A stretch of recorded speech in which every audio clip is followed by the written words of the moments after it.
संध्या संध्या बेदराम मालिक का हो के मोर बेटी ला डॉक्टर बुलाए हस का? रहन दे पापा, डॉक्टर ला बुलाए के कोनो जरूरत नहीं है। डॉक्टर मोर बीमारी ला ठीक नहीं कर सके। संध्या कैसे बात करथस बेटी, सब ठीक हो जाही। नहीं पापा, तय जीत गेस, मैं हार गयो। तो जीत गए मैं हार गयो, मोला तो कुछ समझ में नहीं आते बेटी। हाँ पापा, मैं माँ ला वचन दे रही हूँ कि तोर सुहागला में वापस ला हूँ, लेकिन माँ ला वचन दे रही हूँ मैं पूरा नहीं कर सकी हूँ। जाके ओकर ले माफी मांग लो। संध्या बेटी। हाँ पापा, कुछ समय पहले बैजू हम ओला खुशी के रूप में मिले रही से, अब तो वही हम और से नफरत करे लगा थे।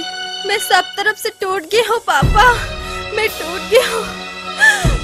मोला माफ कर दे बेटी, मैं धन के लालच में आके अंधेरा हो गए रहा।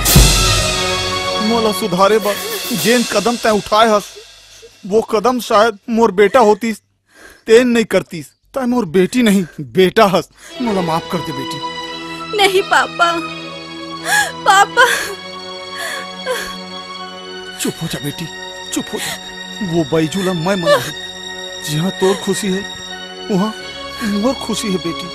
चुप हो जा, चुप हो जा। प्यार करना कोई खेल है का? बैजू का ओकर बाप ला माने पड़ी।